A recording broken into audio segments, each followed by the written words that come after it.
Hello guys, नमस्कार। कैसे आप सब? उम्मीद करता हूँ कि आप सभी अच्छे होंगे साथियों। इस वीडियो में हम कक्षा 12 इतिहास और पाठ का नाम है भक्ति सूफी परंपराएं।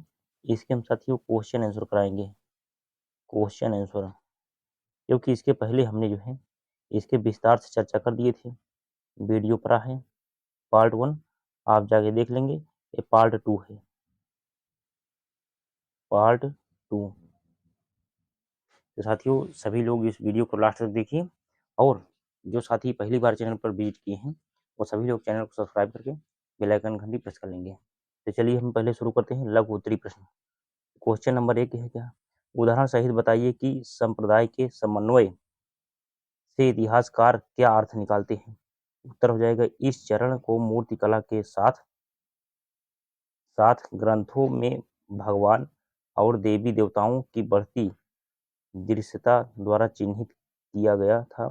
देवी देवताओं की विविध रूपों में पूजा की जाती थी।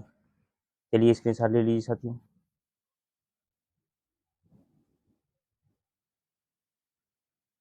हमने से देखिए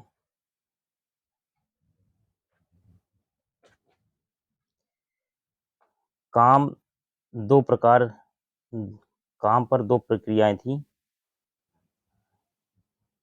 अब क्या है, पहले क्या है, एक ब्राह्मणवादी विचारों के प्रसार की प्रक्रिया थी। यह सरल संस्कृत पद में पुराण ग्रंथों की रचना, संकलन और संरक्षण से स्पष्ट है। इसका मतलब स्पष्ट रूप से महिलाओं और शूद्रों के लिए सुलभ होना था, जिन्हें आमतौर पर वैदिक शिक्षा से बाहर रखा गया था। काम पर एक दूसरी प्रक्रिया थी। ब्राह्मण द्वारा इन और अन्य सामाजिक श्रेणियों की मान्यताओं और प्रथाओं को स्वीकार करने और पुनः काम करने के लिए।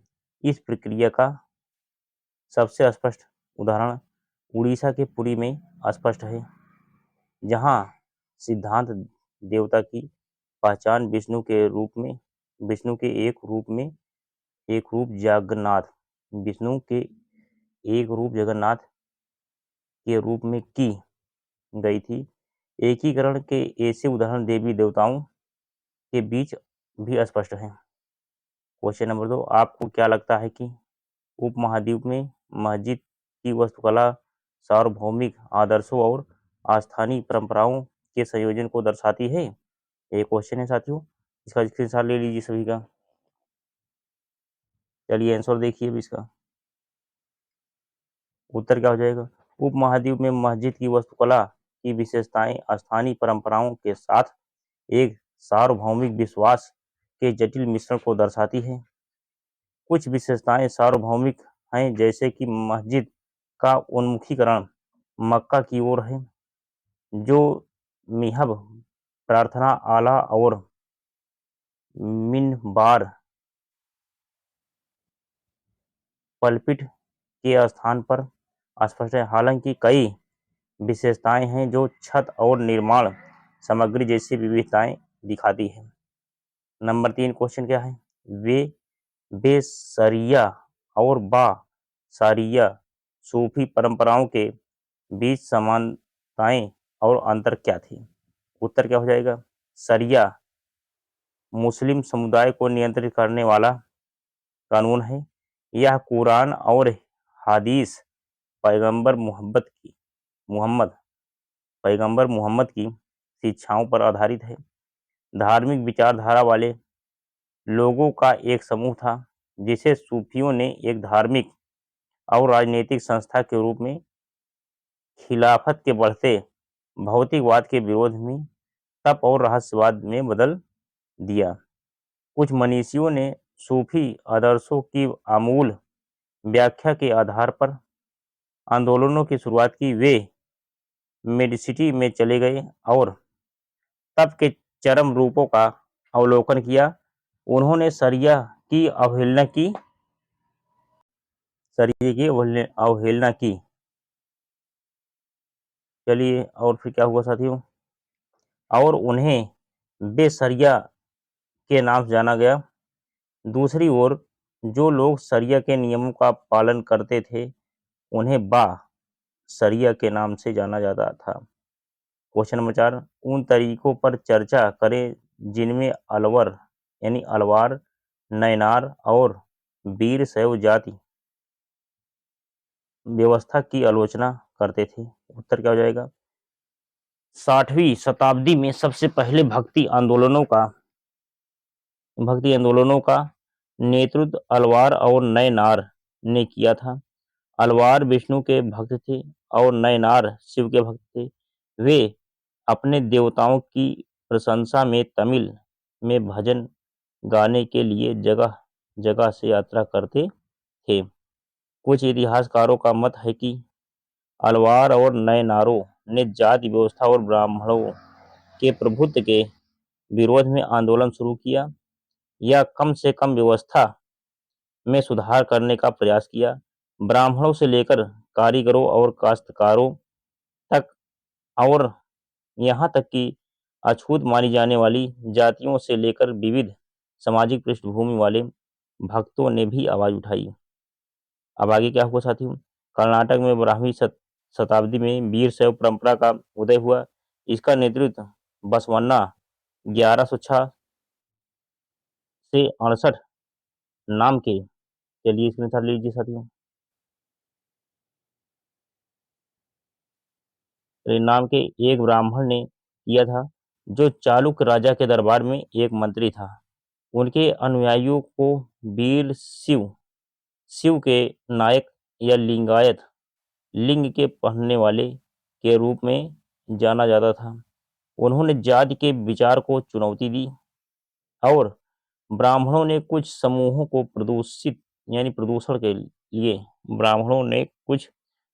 प्रदूषण के लिए जिम्मेदार ठहराया। उन्होंने पुनर्जन्म के सिद्धांत पर भी सवाल उठाया। लिंगायतों ने धर्मशास्त्रों द्वारा अस्वीकृत कुछ प्रथाओं को भी प्रोत्साहित किया, जैसे कि यौवन के बाद की शादी और विधवा पुनर्विवाह।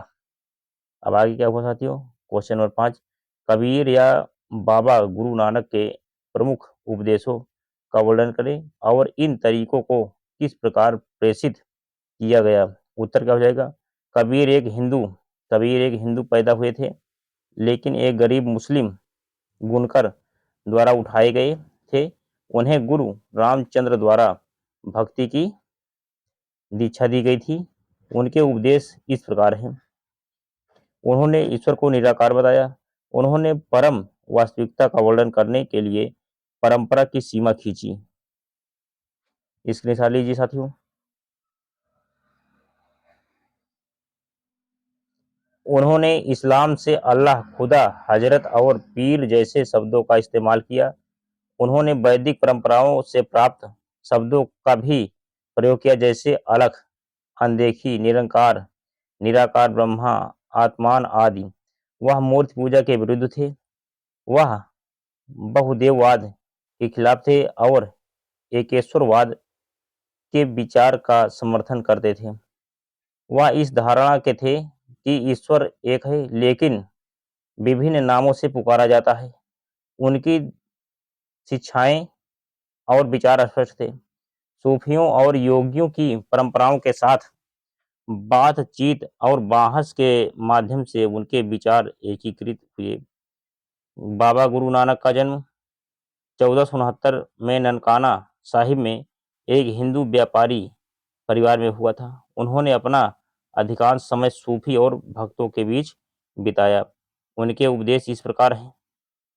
उन्होंने निर्गुण भक्ति के एक रूप की वकालत की। उन्होंने अपने आसपास देखे गए धर्मों की बाहरी प्रथाओं का खंडन किया। उन्होंने हिंदुओं और मुसलमानों दोनों के त्याग, चलिए साथी स्क्रीनशॉट लीजिए, दोनों के त्याग, अनुष्ठान, स्नान, छठ पूजा, तपस्या और शास्त्रों को अस्वीकार कर दिया। उन्होंने दिव्य नाम को याद करके और दोहराकर दिव्य से जुड़ने का एक सरल तरीका प्रस्तावित किया। साथियों, यहाँ तक आप सभी लोग स्क्रीनशॉट ले लीजिए। चलिए स्क्रीनशॉट ले लीजिए साथियों। उम्मीद करता हूँ। आगे तो दीर्घ उत्तरीय प्रश्न क्या है? क्वेश्चन नंबर 6, सूफीवाद के प्रमुख धार्मिक विश्वासों और प्रथाओं पर चर्चा करें। उत्तर क्या हो जाएगा? सूफीवाद की प्रमुख मान्यताएं और प्रथाएं थी। सूफी धार्मिक और राजनीतिक संस्थान के रूप में खलीफा के बढ़ते भौतिकवाद के खिलाफ थे। सूफियों ने धर्मशास्त्रियों द्वारा अपनाई गई कुरान और सुन्ना पैगंबर की परंपराओं की व्याख्या करने की हठ धर्मिता परिभाषाओं और विद्वानों के तरीकों की आलोचना की। सूफियों ने ईश्वर के प्रति तीव्र भक्ति और प्रेम के माध्यम से मोक्ष प्राप्त करने पर जोर दिया। सूफियों ने अपने व्यक्तिगत अनुभव के आधार पर कुरान की व्याख्या मांगी। उन्होंने लोगों के को खिलाने के लिए लंगर, एक खुली रसोई का आयोजन किया। सुबह से लेकर देर रात तक सभी क्षेत्रों के लोग, सैनिक, दास, गायक, व्यापारी, कवि, यात्री, अमीर और गरीब वहां आते रहते हैं। आगे फिर क्या हुआ? गायन और नृत्य उस परंपरा का एक महत्वपूर्ण हिस्सा महत्वपूर्ण हिस्सा बन गया, जिसे पहले इस्लाम में अनुमोदित नहीं किया गया था। सूफियों ने या तो जिक्र दैवी नामों को याद करके या समा के माध्यम से अपनी उपस्थिति को प्रकट करते हुए रहस्यमय संगीत के प्रदर्शन से भगवान को याद किया। क्वेश्चन नंबर 7 क्या है? कैसे और क्यों शासकों ने नए नारों और सूफियों की परंपरा के संबंध स्थापित करने की कोशिश की? उत्तर क्या हो जाएगा? नए नारों की परंपरा। तो नयनार शिव के भक्त थे। 6ठी शताब्दी में सबसे पहले भक्ति आंदोलन का नेतृत्व अलवार और नयनार ने किया था। उन्होंने अपने देवताओं की तमिल में भजन गाते हुए जगह जगह से यात्रा की। शक्तिशाली चोल शासकों ने ब्राह्मणवादी और भक्ति परंपराओं का समर्थन किया, भूमि अनुदान बनाया और विष्णु और शिव के लिए मंदिरों का निर्माण किया।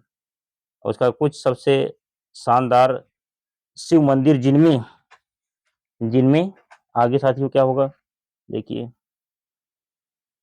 जिनमें चिदम्बरम, तंजावुर और गंगाई कोडलो चोला कोड चोलापुरम गंगाई कोड चोलापुरम शामिल है, का निर्माण चोल शासकों के संरक्षण में किया गया था। चोल राजाओं ने अक्सर दिव्य समर्थन का दावा करने का प्रयास किया और लोगों की भाषा में गाए जाने वाले लोकप्रिय संतों के दर्शन को फिर से बनाने के लिए पत्थर और धातु की मूर्तियों से सजी शानदार मंदिरों का निर्माण करके अपनी शक्ति और स्थिति की घोषणा की।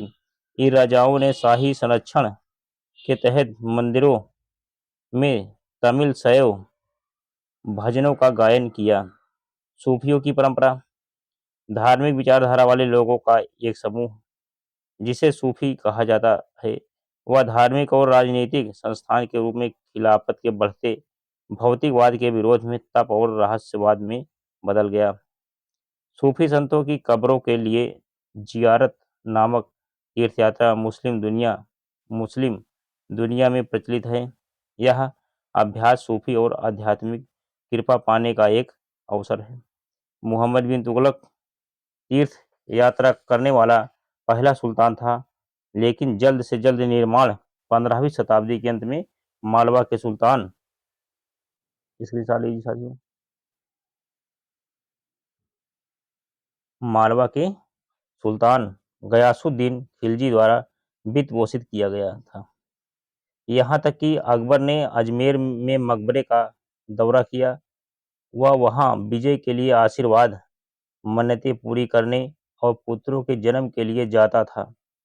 सुल्तानों का यह भी मानना था कि औलिया सामान्य मनुष्यों की सामग्री और आध्यात्मिक परिस्थितियों को सुधारने के लिए ईश्वर के साथ हस्तक्षेप कर सकते थे। क्वेश्चन नंबर 8 क्या है? उदाहरण के साथ विश्लेषण कीजिए कि भक्ति और सूफी चिंतकों ने अपनी राय व्यक्त करने के लिए विभिन्न भाषाओं को क्यों अपनाया। उत्तर क्या हो जाएगा?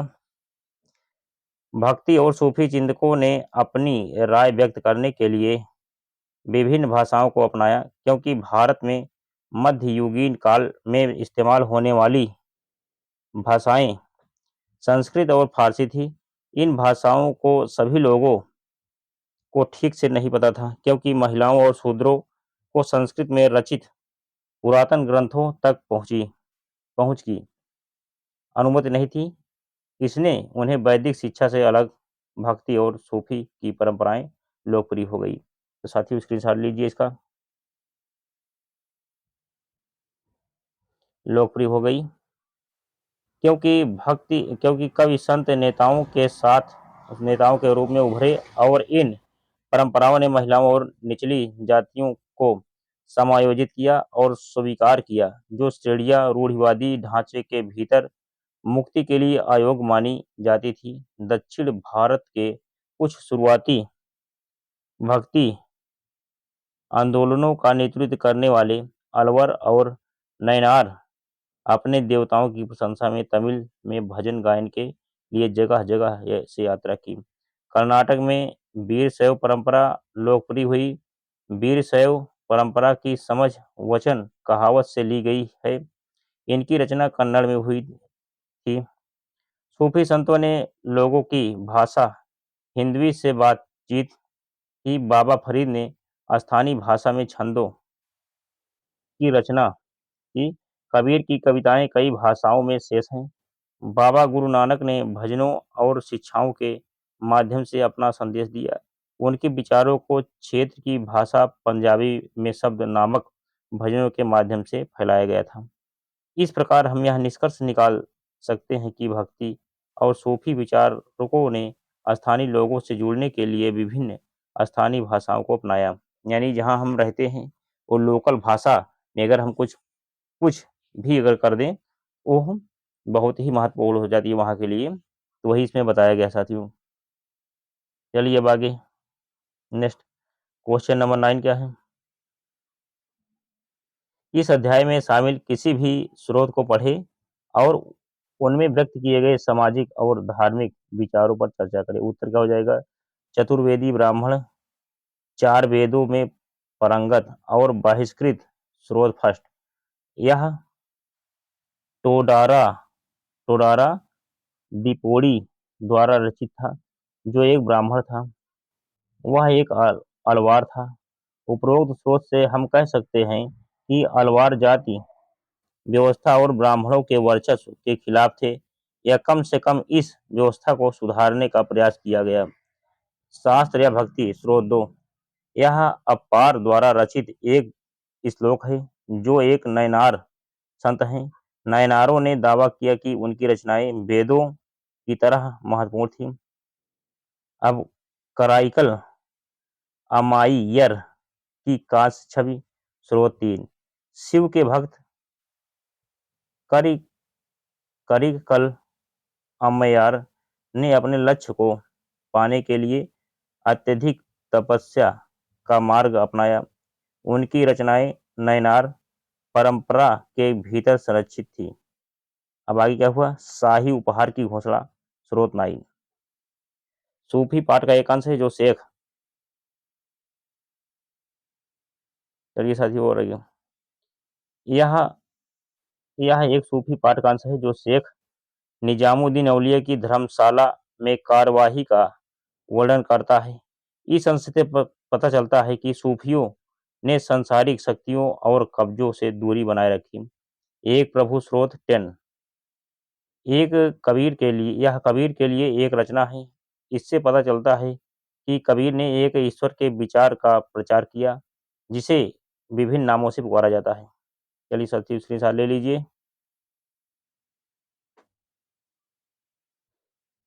चलिए फिर पढ़ देता हूँ लास्ट वाला।